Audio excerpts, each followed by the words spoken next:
I'm going to get straight to the point. And the point is that I'm willing to accept the lockdown if the government would compensate me for my lost wages.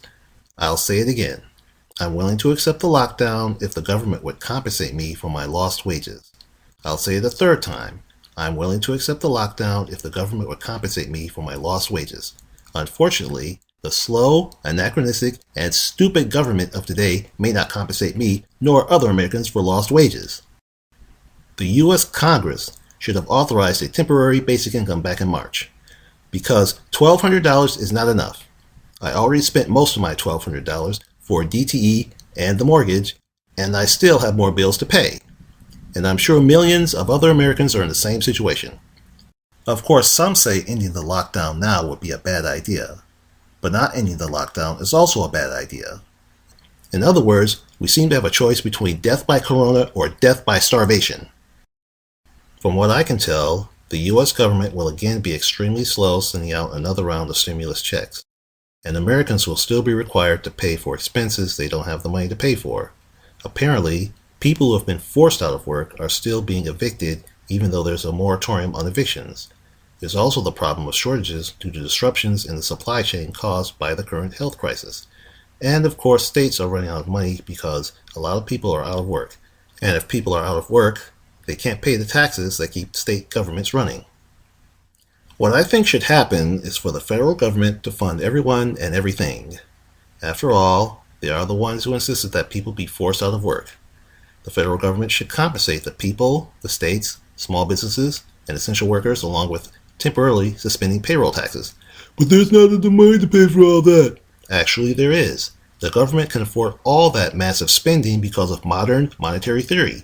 Look into it again. And I doubt the massive government spending I proposed would cause hyperinflation because the government would be giving people the money they would have had if they hadn't been forced out of work.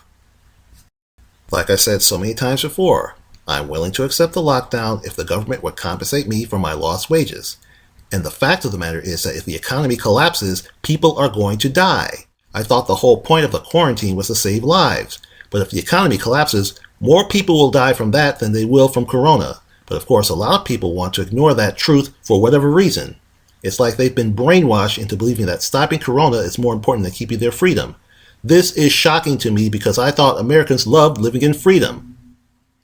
When someone suggests we look into easing restrictions on the lockdown, certain other people often respond with name-calling and death threats. For example, Libertarian vice presidential candidate Zoltan Istvan posted his support for Free America on social media.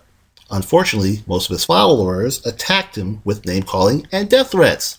It's as if these people have a one-track mind and can't think independently. It's as if the Borg Collective is real. We are the Borg. Lower your shields and subordinate your ships. We will add your biological and technological distinctiveness to our own. Your culture will adapt to service us. Resistance is futile.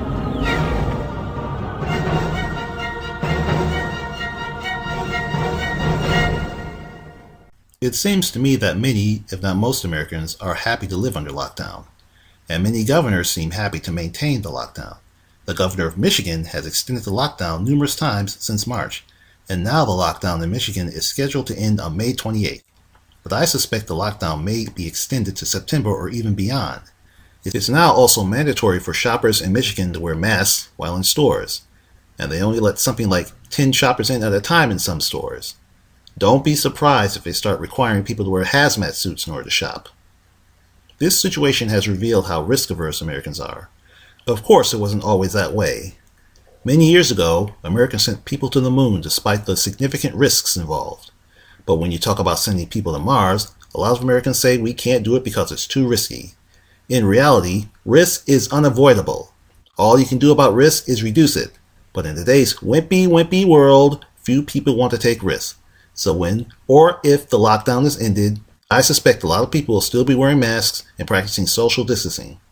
And with the black and white thinking so prominent in today's modern dystopia, a lot of people are willing to give up all their freedom just to feel safe.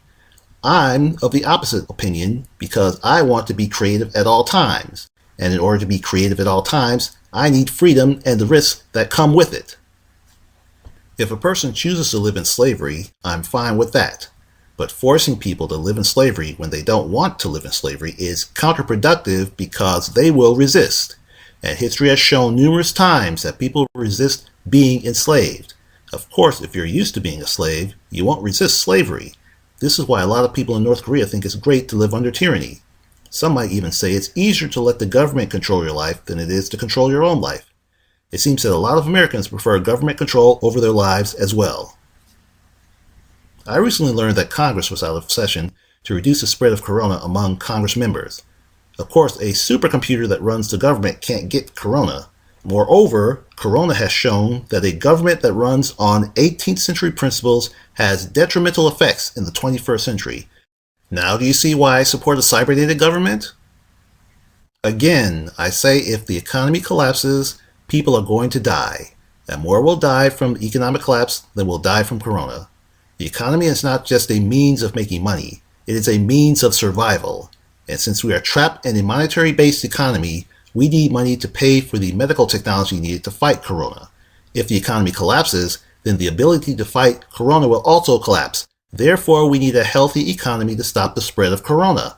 Unfortunately, black and white thinking won't allow us to find ways to effectively fight corona and maintain the economy at the same time. Of course, this BS will not be happening in a resource-based economy. Peace, the science out.